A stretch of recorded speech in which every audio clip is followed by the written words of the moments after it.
시편 46편 1절에서 7절까지 같이 읽으실 때에 살아계신 하나님의 음성으로 들으시기를 바랍니다. 같이 읽겠습니다. 하나님은 우리의 피난처시요 힘이시니 환난 중에 만날 큰 도움이시라. 그러므로 땅이 변하든지 산이 흔들려 바다 가운데 빠지든지 바닷물이 솟아나고 뛰놀든지 그것이 넘침으로 산이 흔들릴지라도 우리는 두려워하지 아니하리로다.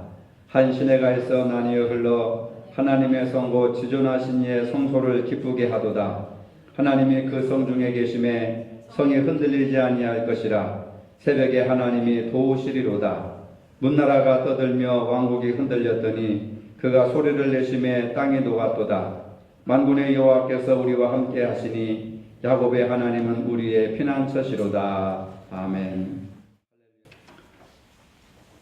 지난 3일 미국 라스베이거스 총기 난사 사건으로 최소 59명이 사망하고 또 527명이 부상을 당한 그러한 사건이 발생했습니다. 이는 미국의 역대 총기 난사 사건 중에 최악의 사건이라고 합니다. 현장에서 촬영된 영상을 보면 총성이 37초간 들린 뒤 관객들의 비명과 함께 아수라장이 되었습니다. 목격자들은 총성이 15분가량 지속됐다고 전했습니다. 총격범 스티븐 패덕은 자신이 머물던 만달레이 베이 호텔 32층에서 길 건너편에서 열리던 컨트리 음악 공연장을 향해 총을 난사했습니다. 그 공연장에는 약 2만 2천 명의 관중이 모여 있었습니다. 참혹한 사건이 아닐 수가 없습니다.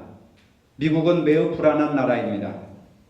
이것이 어찌 비단 미국뿐이겠습니까? 최근 한반도에도 그 어느 때보다도 전쟁 위기의식이 고조되고 있습니다. 북한은 계속해서 미사일 발사와 핵실험을 강행하고 있습니다. 이와 관련하여서 러시아의 푸틴 대통령은 남북 간의 분쟁이 일어나면 1986년 체르노빌 원전 사고는 애들 장난에 불과하다고 그 위험을 경고했습니다. 중국의 환구 15에 따르면 북한군 포신 1만여 문이 서울을 향해 열려 있다고 보도하면서 북한의 공격에 나서면 즉각 서울은 불바다가 될 수도 있다고 경고하고 있습니다. 미국에서도 북한의 위협과 한반도 위기를 이전보다 심각하게 받아들이고 고위급들이 잇따라 한국을 방문하고 있습니다. 그 밖에도 사건 사고와 각종 질병과 자연재해로 수많은 사람들이 죽어가고 있습니다. 세상은 참으로 위험하고 불안합니다. 이러한 많은 위험 요소 가운데 우리가 정말 안전하게 살 수 있을까? 하나님을 믿는 믿음이 과연 우리의 삶을 안전하게 지켜줄 수 있을까 하는 그런 생각을 하게 됩니다. 세상의 수많은 위험 가운데서 우리를 안전하게 지켜주시는 것은 정부도 아니요, 많은 재물도 아니요, 높은 권력도 아닙니다. 오직 우리의 안전한 피난처가 되시고 힘이 되시며 환난 중에 도움이 되시는 하나님 뿐이시라는 것을 성경은 말씀해 주고 있습니다. 본문은 하나님이 우리의 피난처라고 말하고 있습니다. 피난처가 민간의 보루라면은 요새는 군인들의 최후의 보루입니다. 요새는 진지입니다. 적을 막거나 적을 공격하기 위해서 구축한 요새가 없으면 작전을 펼칠 수가 없습니다. 그래서 옛날에는 성 전체를 요새화했습니다. 중국의 만리장성도 중국 대륙 전체를 요새화하기 위한 방어시설입니다. 성경에 나오는 여리고성도 난공불락의 천연요새였습니다. 요즘 극장가에 남한산성이라는 영화가 인기를 끌고 있습니다. 남한산성도 천연요새입니다. 1300년 동안 한 번도 함락된 적이 없습니다. 남한산성은 병자호란 당시 삼전도의 굴욕을 맞이하기까지 47일간의 이야기를 다루고 있습니다. 나라를 구하기 위해서 치욕을 참고 항복해야 한다는 주압파 최명길과 치욕을 견디고 사느니 끝까지 항전하여서 죽음을 택하자는 척화파인 김상현의 갈등을 잘 그려놓은 작품입니다. 그 사이에서 이러지도 저러지도 못하는 우유부단한 인조의 모습을 다루고 있습니다. 그런 요새 1300년 동안 한 번도 함락되지 못한 남한산성도 결국은 함락되고 맙니다. 이 세상 그 어디에도 안전한 곳이 없습니다. 이러한 위급한 상황에서 우리의 피난처는 어디인가 묻지 않을 수가 없습니다. 내가 편안하게 살고 내 가족이 편안하게 살 수 있는 피난처는 도대체 어디인가? 이제는 피난처를 생각해야 될 때가 되었다는 것입니다. 오늘 본문은 3번이나 반복해서 답을 주고 있습니다. 1절에 보니까 하나님은 우리의 피난처라고 말하고 있습니다. 7절에도 야곱의 하나님은 우리의 피난처시로다. 11절에도 야곱의 하나님은 우리의 피난처시로다라고 분명하게 말씀하고 있습니다. 이 시편을 통해서 이스라엘 백성들은 하나님을 자연과 역사의 주인으로 고백하고 있습니다. 모든 자연과 역사의 주인이신 하나님께서 함께 하시며 힘이 되어주시고 그 어떤 환난 가운데서도 도우심을 찬양하고 있는 것입니다. 하나님은 우리의 피난처시오 힘이시니 환난 중에 만날 큰 도움이시라. 하나님이 우리의 피난처가 되시고 하나님이 나의 힘이 되시고 그렇기 때문에 어떤 환난을 만난 중에라도 큰 도움이 되신다는 확실한 믿음을 고백하고 있는 것입니다. 2절과 3절에서 땅과 산과 바다와 거기에 곧 요동하는 모든 천지가 다 개벽할지라도 하나님이 함께 계시기 때문에 두려워하지 않겠다고 하는 분명한 고백을 하고 있습니다. 그러므로 땅이 변하든지 산이 흔들려 바다 가운데 빠지든지 바닷물이 솟아나고 뛰놀든지 그것이 넘침으로 산이 흔들릴지라도 우리는 두려워하지 아니하리로다. 이스라엘 백성들은 그 어떤 재난 속에서도 하나님께서 안전한 피난처가 되실 것을 굳게 믿고 있는 것입니다. 특히 5절에 보니까 새벽에 하나님이 우리를 도우시리라 하는 말씀을 하고 있습니다. 이 말은 도우시는 하나님께서 새벽에도 잠자는 시간에도 하나님께서 지켜주심을 믿고 안심한다는 겁니다. 새벽부터 하나님은 우리를 도와주시고 새벽부터 다 잠자고 있는 시간에도 하나님께서 지켜주심으로 안심하다고 하는 것입니다. 이렇게 정치적 군사적 위기 속에서도 하나님께서 안전한 피난처가 되심을 밝히고 있습니다. 이러한 불안의 시기에 시편 46편에 담긴 이스라엘의 믿음과 고백이 오늘 저와 여러분들의 믿음과 고백이 될 수 있어야 될 것을 믿으시기를 바랍니다. 안팎으로 위기에 처한 오늘 우리에게 시편 46편이 하나님께서 주시는 위로의 말씀으로 들려지시기를 바랍니다. 온 우주와 역사가 하나님의 주권 아래 있음을 믿어야 하는 것입니다.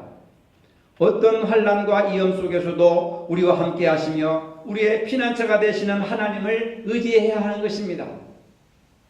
많은 분들이 운전을 하다 보면 뜻하지 않게 교통사고를 당하는 경우가 많이 있고 또 내가 잘못 실수해서 상대방에게 교통사고를 입히는 경우가 많이 있습니다. 그러나 결국은 사고를 당한 이후에 곰곰이 생각해 보면 더 큰 사고를 당할 뻔했는데 더 크게 다칠 뻔했는데 그래도 하나님 불행 중에 하나님이 도우셔서 이렇게 된 것을 감사하다고 고백하는 분들의 이야기를 들어볼 수가 있는 것입니다. 하나님은 전쟁을 그치게 하시고 진정한 평화를 주시는 하나님, 위험 속에서도 우리를 눈동자처럼 지키시고 보살피시고 내 가정과 일터와 나라와 민족을 지켜주시는 하나님이심을 여러분들이 확신해야 될 줄로 믿으시기를 바랍니다. 우리에게 찾아오는 두려움은 5가지 종류가 있습니다. 가난에 대한 두려움입니다. 질병에 대한 두려움입니다. 무지에 대한 두려움입니다. 고독에 대한 두려움입니다. 그리고 마지막에 죽음에 대한 두려움입니다. 이 5가지 죽음을 인간의 힘으로 극복할 수 있는 것은 하나도 없습니다. 인간은 그만큼 나약한 존재라고 하는 것입니다. 두려움이란 환경에서 비롯된 것도 있고 나약한 우리 인간의 마음속에서 발생하는 두려움도 있다는 것입니다. 서울을 떠나 부산으로 가는 3등 열차에 초등학교 1학년쯤으로 보이는 소년이 타고 있었습니다. 그 낯선 사람들 팀에 끼어 있었으나 조금도 두려워하는 기색이 없었습니다. 혼자서 가는 여행이지만 즐겁게만 한지 연신 창밖을 내다보며 기쁜 표정으로 싱글벙글 웃고만 있었습니다. 옆에 앉아있던 사람들이 소년의 의젓한 모습을 바라보고 있었습니다. 근데 한 가지 버릇이 있었는데 기차가 정거장에 머물 때마다 이 소년이 나갔다가 자기 자리에 돌아오는 것이었습니다. 둘러앉아있던 사람들이 이상하게 생각했습니다. 그래서 물었습니다. 어딜 다녀오느냐? 그러니까 아빠한테 갔다 오는 거예요. 너희 아빠가 어디 계신데? 우리 아빠는 이 기차의 기관사예요. 하며 소년은 웃으면서 자랑스럽게 자기 아빠가 이 기차를 몰고 가는 기관사라고 자랑을 했습니다. 기관사를 아버지로 가진 이 소년은 그처럼 자신만만할 수가 없었습니다. 자기 아버지가 세상에서 최고라고 믿었고 그의 아들인 자기의 신분을 자랑스럽게 여겼으므로 그 기나긴 여행 중 아무런 두려움을 느끼지 않았습니다. 그런데 우리 인생의 여정의 기차를 조종하는 기관사가 바로 우리의 하나님 아버지라고 한다면 우리 인생길도 행복한 여행으로 갈 수가 있지 않겠는가 하는 것입니다. 사람들은 보다 안정된 삶을 뒷받침해 주는 것이 경제에서 온다고 생각합니다. 위험한 사회 속에서 보다 안정되고 보다 든든하고 보다 행복하게 살 수 있는 것이 돈에 있다고 생각하는 것입니다. 늙어도 퇴출되어도 권력에서 밀려나도 막강한 경제력만 있으면 편하고 안전하다고 생각하는 사람들이 얼마나 많은지 모릅니다. 그런 사람들은 돈을 자기의 피난처로 삼고 있습니다. 돈 많은 사람들이 돈으로 금고를 사고 경비 시스템으로 설치하고 최고급 자동차를 몰고 다닙니다마는 오히려 그런 것들이 살인의 표적이 되고 있습니다. 돈 있는 사람들을 골라서 외제승용차를 타고 사는 사람들 골라서 납치하고 살인하고 돈을 빼앗는 일들이 우리 주변에서 얼마나 많은지 모릅니다. 대한민국 전직 대통령 중에 10월에 시해된 분이 있습니다. 당시 대통령 주위에는 국가 안전의 대명사로 불리는 육군 참모총장, 대통령 경호실장, 중앙정보부장 등이 있었고 말 그대로 안전하다는 안가에 있었는데 바로 그곳에서 살해당했습니다. 가장 안전한 곳이라고 여겼던 그곳이 가장 위험한 곳이 되고 말았습니다. 돈과 권력이 피난처가 결코 될 수 없다는 것을 믿으시기를 바랍니다. 이 세상에 더 이상 안전지대라는 것이 없습니다. 그러기에 우리는 말씀을 의지해야 됩니다. 시편 4편 8절에 보니까 내가 평안히 눕고 자기도 하리니 나를 안전히 거하게 하시는 이는 오직 여호와시니라. 요즘 여러분 평안히 눕고 평안히 주무시고 계십니까? 하나님 외에 다른 것으로 피난처를 삼으면 결코 밤이 평안할 수도 없고 잠자리가 편안할 수도 없는 것입니다. 여러분의 피난처는 어디입니까? 돈입니까? 성경은 돈을 사랑함이 일만하게 뿌리라고 했습니다. 모든 죄악의 근본은 돈을 사랑해서 발생하는 것이라고 해도 과언이 아닙니다. 하나님을 진정한 피난처로 믿으시기를 바랍니다. 하나님께 피하면 그 어떤 것도 안전지대요 소망이라고 할 수 있는 것입니다. 세상 그 어느 것도 안전지대가 없습니다. 믿을 수가 없습니다. 안심할 수가 없습니다. 하나님이 계시지 않는다면 완벽한 시스템을 갖췄다 할지라도 가장 위험한 곳이 될 수가 있다는 것입니다. 하나님의 피난처이심을 고백하시기를 바랍니다. 성경에 나타난 역사적인 인물들을 모두 다 보면은 한결같이 환난과 역경 속에 산 사람들이었습니다. 오늘 우리가 읽은 이 시편 본문을 지은 다윗도 그랬습니다. 다윗은 가난한 집안의 자식이었습니다. 어느 누구도 그를 인정해 주는 사람이 하나도 없었습니다. 결혼을 했을 때는 장인 사울왕에게 평생을 쫓기며 살아야 했습니다. 우여곡절 끝에 왕이 됐지만 아들 압살롬이 역모를 일으켜서 도망다니는 신세가 되었습니다. 그럼에도 다윗은 하나님을 피난처로 삼았습니다. 여호와는 나의 목자시니 내게 부족함이 없으리로다. 시편 18편 1절에도 나의 힘이 되신 여호와여 내가 주를 사랑하나이다. 사람들은 다 자기를 죽이려고 하지만 다윗을 지켜주시는 분은 오직 하나님이시기 때문에 하나님이 나의 힘의 근원으로 고백하고 있다고 하는 것입니다. 이 땅을 힘겹게 살아가는 우리가 고백해야 할 것이 바로 이것입니다. 나의 힘이 되신 여호와여 내가 주를 사랑하나이다. 한번 해보시기 바랍니다. 시작. 예, 긴 것도 아닌데 못하잖아요. 나의 힘이 되신 돈이여 내가 돈을 사랑하나이다. 해보세요. 시작. 다 잘하다. 얼마나 잘합니까? 왜 돈. 하나님을 나의 하나님으로 나의 힘으로 삼는 사람들이 복이 있는 줄로 믿으시길 바랍니다. 이것이 자연스럽게 나와야 되는데 엄청 어색하게 느껴지는 겁니다. 돈이라고 하니까 줄줄줄 나오고 우리가 하나님을 믿는다고 하면서 사실 돈과 하나님을 겸하여 섬기고 있잖아요. 그게 영적인 간음이라고 하는 겁니다. 평생을 살며 하나님으로 힘을 삼고 하나님이 나의 사랑이라고 고백하며 사는 사람은 세상이 두렵지 않습니다. 무섭지 않습니다. 반면에 사람이나 세상이 힘이라고 생각하는 사람들은 세상이 무너지는 것을 보면서 불안을 느끼고 불행을 느끼게 되는 겁니다. 하나님이 힘이 되고 사랑이 되는 사람, 그런 사람은 어떤 상황이 와도 불안하지 않습니다. 하나님은 어제나 오늘이나 영원토록 동일하신 분이시기 때문에 그렇습니다.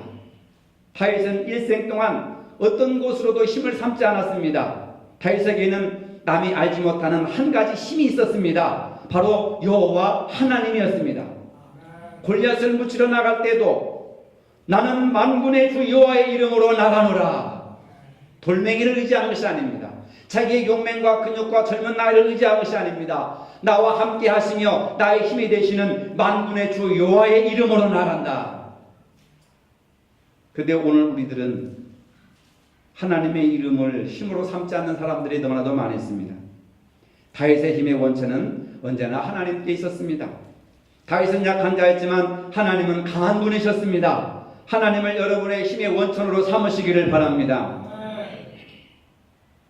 세상에서 가장 무서운 것이 사랑의 힘입니다. 아가서에 보면 사랑은 죽음보다 강하다고 했습니다. 돈을 사랑하면 돈에서 주는 힘을 얻습니다. 사람 사랑하면 사람에게서 힘을 얻습니다. 권력을 사랑하면 권력에서 힘을 얻습니다. 대단한 것입니다. 그러나 하나님을 사랑하는 사람은 하나님에게서 힘을 얻습니다. 그런 사람은 어떤 경우에도 힘을 잃지 않습니다. 세상 것은 다 변하고 세상 것은 다 모자라고 세상 것은 다 떠나도 하나님은 어제나 오늘이나 영원토록 동일하신 분이시기 때문에 하나님을 의지하고 하나님을 사랑하고 하나님을 피난처로 삼는 자는 영원히 변함없다는 것을 믿으시기를 바랍니다. 돈을 사랑하는 사람은 돈이 없어지면 힘도 사라져버립니다. 권력을 사랑하는 사람은 권력이 사라지면 힘도 사라져버립니다. 자식 사랑하는 사람은 자식이 돌아서면 힘을 잃어버리게 되는 것입니다. 그러나 하나님을 사랑하는 사람은 돈이 없어지거나 권력이 없어지거나 자식이 돌아서도 힘이 없어지지 않습니다. 그럴수록 하나님을 바라보고 하나님께 매달리고 더 힘이 강해진다는 사실입니다. 어려움 당할 때 세상을 사랑하는 사람은 힘을 잃을 수밖에 없습니다.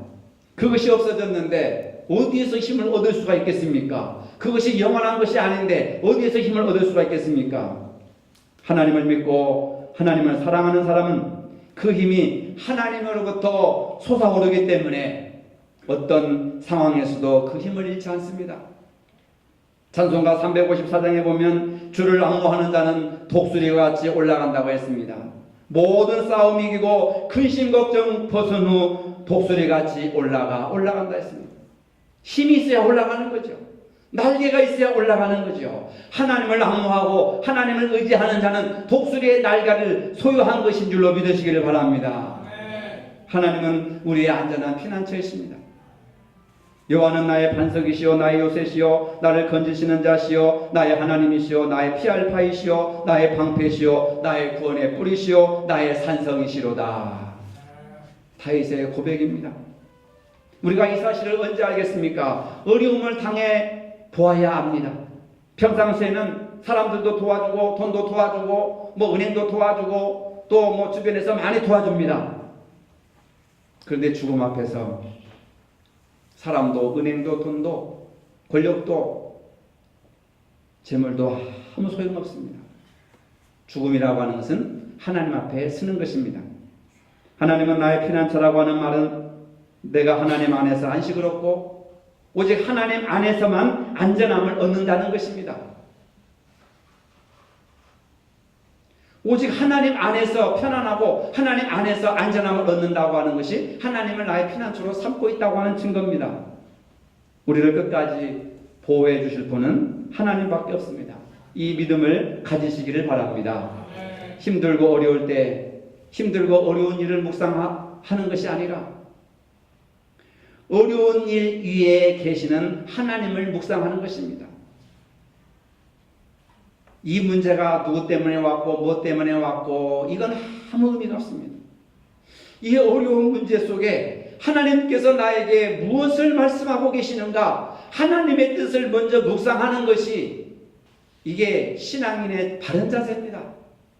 여러분들은 크고 작은 여러 가지 사건과 문제를 만나면 환경 탓하고 사람 탓하고 주변 탓하고 누구 탓하고 그다 분쟁으로 이렇게 이어지게 되는 겁니다.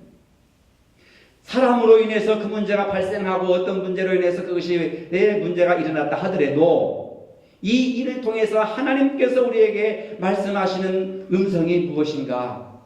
하나님을 묵상해야죠. 하나님의 뜻을 묵상해야죠. 그게 신앙인입니다. 말로만 신앙인, 말로만 하나님 사랑한다고 다 소용없는 짓이에요. 세상을 보면 세상에 갇히고 문제를 보면 문제 속에 매몰되지만 위에 계신 하나님을 보면 그 문제에 대한 답이 보이고 우리가 나가야 할 길이 보인다 그 말입니다. 세상은 변합니다. 세상의 힘은 무너집니다. 세상의 힘은 영원하지 않습니다. 결정적인 순간에 힘을 발휘하지 못합니다. 결정적인 순간에 절망 가운데 떨어지게 만듭니다. 그러나 하나님을 사랑할 때는 힘을 얻습니다. 어디나 언제나 어디서나 하나님을 사랑하는 자, 하나님을 의지하는 자는 하나님이 힘을 공급해 주십니다. 하나님의 힘은 변하지 않습니다. 하나님을 피난처로 삼으시기 바랍니다. 그 사실을 믿으시기 바랍니다. 하나님을 피난처로 삼기 위해서는 나를 벗어나야 하는 것입니다. 내 생각대로만 살고 내 틀에서만 살지 말고 이제는 나의 힘이 되신 여호와여 내가 주를 사랑하나이다 라고 고백하는 것처럼 내 생각과 삶의 무게중심을 하나님께로 옮겨 살아가야 된다는 겁니다. 이제는 내 힘으로 살 것이 아니고 내 생각과 경험과 내 판단으로 살 것이 아니라 하나님이 나의 힘이 되시니 하나님의 힘대로 살겠다고 하는 힘의 주체를 나에게서 하나님께로 옮길 때 하나님의 힘의 역사가 나타나게 된다는 겁니다. 알렉산더 솔제니친이 쓴 이반 데비소비치, 러시아어가 좀 어렵지만 이반 데비소비치 하루라고 하는 이 문구판의 책이 있는데 주인공 이반은 러시아의 힘든 감옥살이를 하다가 어느 날 벽에 기대고 지그시 눈을 감습니다. 옆에 있던 감옥의 동료가 이반이 기도하는 것을 알아차리고 너 기도하고 있지? 너 기도한다고 감옥에서 빨리 나갈 줄 알아? 빈정거립니다. 근데 이반은 이렇게 대답합니다. 나는 감옥에서 빨리 나가게 해달라고 기도하지 않았어. 나는 하나님이 함께 해주시기를 기도했어. 하나님이 함께 하시면 난 견딜 수 있거든. 이런 대목이 나옵니다. 어렵고 힘들 때 하나님께서 함께 해주실 것을 믿고 찬송하고 기도해야 하는 것입니다. 이것이 하나님을 피난처로 믿고 사는 사람의 모습입니다. 우리의 믿음이 되어야 하는 것입니다. 우리는 험한 인생 여정을 살아가고 있습니다. 매번 힘들고 어려움을 겪습니다. 그러나 하나님이 함께 해주시겠다고 약속하신 그 약속의 말씀을 믿고 기도하며 찬송하고 나갈 때는 하나님이 힘을 주시고 피난처가 되어주시기 때문에 견딜 수가 있게 되는 것입니다. 시편 기자는 자기의 경험을 토대로 놀라운 고백을 전해주고 있습니다. 나는 여호와를 향하여 말하기를 그는 나의 피난처시요 나의 요새요 내가 의뢰하는 하나님이시니라. 어떠한 일을 만나도 하나님과 함께하는 신앙을 가지시기를 바랍니다. 어떠한 일을 만나도 내가 돈을 함께하겠다, 돈을 거머쥐겠다, 이건 죽는 겁니다. 하나님을 무시하는 겁니다. 돈보다도, 내 자신보다도, 내가 지금까지 살아온 경험보다도 어떠한 일이 있어도 내가 하나님과 함께 있어야 되겠다. 그 믿음을 여러분들이 간직하시기를 바랍니다. 경기도 양평에 가면 1100년 된 은행나무가 있습니다. 높이가 50m이고 굵기가 14m라서 장정 8명이 팔을 둘러야 잡아야 할 만큼 그 굵기가 넓은데, 이 나무에서 매년 은행이 12섬을 딴다는 겁니다. 12섬은 24가마입니다. 근데 이 은행나무가 하루에 빨아들이는 물이 12kg이라는 겁니다. 하루에 물 12kg씩 빨아들여서 이 나무가지가 튼튼하게 자라고 있습니다. 그 뿌리가 얼마나 깊은지 물줄기에 다 가뭄이 와도 가뭄을 타지 않고 1000년 이상을 살아왔습니다. 하나님을 피난처로 삼는 사람은 그 신앙의 뿌리를 말씀에 깊이 뿌리를 두고 있기 때문에 잎사귀가 마르지 아니함과 같으니 그 행사가 다 형통해질 것을 믿으시기를 바랍니다. 이 세상은 그 어디에도 그 누구도 그 무엇도 우리의 피난처가 될 수가 없습니다. 우리의 피난처는 오직 하나님밖에 없습니다. 어렵고 힘들 때일수록 하나님을 나의 피난처로 삼고 힘을 얻고 승리하시기를 주님의 이름으로 축복합니다. 거룩하신 아버지, 우리는 어렵고 위험한 사회 속에 살아가고 있습니다. 내일 무슨 일을 당할는지 아무도 알 수 없습니다. 이러한 어렵고 위험한 사회 속에서도 오직 우리의 믿음의 고백은 하나님은 나의 피난처시오 힘이시니 환난 중에 만날 큰 도우심을 믿으며 살게 역사하여 주시옵소서. 이전에 나의 힘으로 삼았던 모든 물질과 경험과 세상적인 모든 것들을 다 버리게 하여 주시고 오직 주 여호와 하나님을 나의 피난처로 고백하며 인정하며 모시며 살아갈 수 있는 은혜를 더하여 주시옵소서. 예수님의 이름으로 기도합니다. 아멘. 이제는 우리 주 예수 그리스도의 은혜와 하나님 아버지의 무한하신 사랑과 성령님의 교통하심이 오직 하나님을 나의 피난처로 삼고 살기를 원하는 모든 성도들 머리 위에 이제부터 영원토록 함께 하시기를 축원하옵나이다. 아멘.